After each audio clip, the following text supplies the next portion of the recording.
Hey, sixth graders, me again. Today we are going to talk about a tool that we can use to be assertive, which is called an iMessage. But before we get to the iMessage, we have to talk about what you messages are. So these are all examples of you messages. You're so mean. You're always late. You always put me in the middle of your arguments. You're so annoying.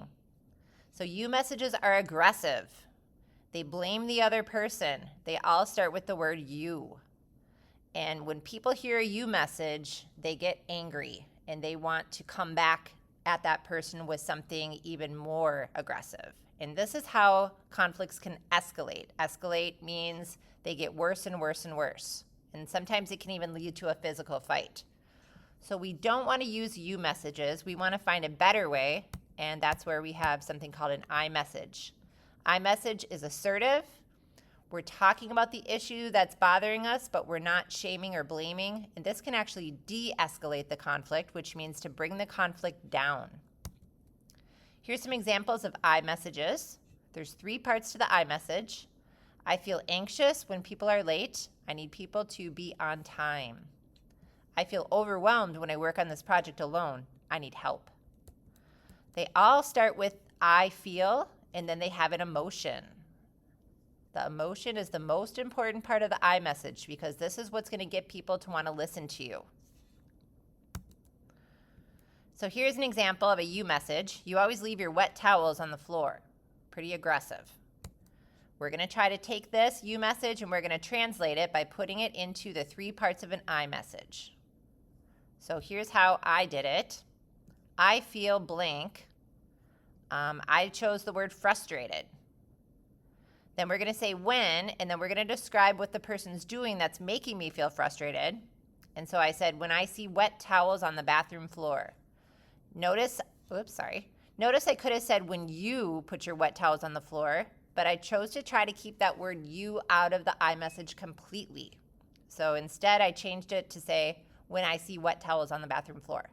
And then the 3rd part of the iMessage is the I need. What do you need instead from this person? So I wrote, I need the towels hung up. I could have wrote, I need you to hang up the towels, but instead I kept the word you out of there and was able to do it without using the word you. If you can keep that word you out of there, that's going to help the person be a little bit more open to what you have to say, and they are going to hopefully stay more calm, and you can work out the conflict without it escalating. All right. Here's an example. Here's the you message. You're going to be doing this today. You're going to be translating you messages and changing them into the 3-part I messages. So the you message is, you always ignore me when your popular friends are around. So this is what you want to say to your friend.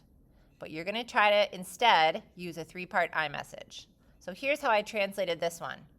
I feel sad when I get left out. I need to be included. So I was able to say all 3 parts without using that word you at all. Okay, here's the next one. You always want to copy my answers. Are you stupid or something? This is what you want to say to your partner, your shoulder partner, the person right next to you. But instead, you're going to give them an I message. How would you feel if somebody was always copying you? And then see if you can try to change this into an I message without using that word you. So we have a bunch of you messages that need to get translated today.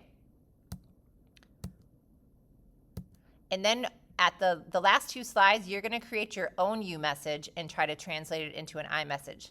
Think about things that bug you a lot, maybe with your family members or maybe somebody whose locker is next to yours or a classmate. What's a you message that you feel like saying? And then see if you can translate that into an I message. So this is G as in Georgia. You get to decide if you're going to work with your shoulder partner or by yourself. You need to stay in your assigned seat. You're going to translate each you message on slides 2 through 8. And then on slides 9 and 10, you're going to create and translate your own you message. If you finish today, you're going to turn it in. And then you can work on any other health work that's incomplete. And then if you still have extra time today, you're going to go to the Padlet and you can go to that.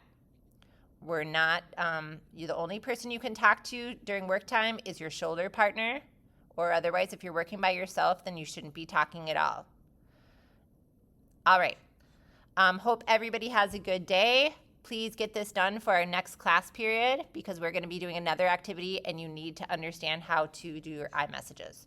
Hope everybody has a great day, and I will see you next time.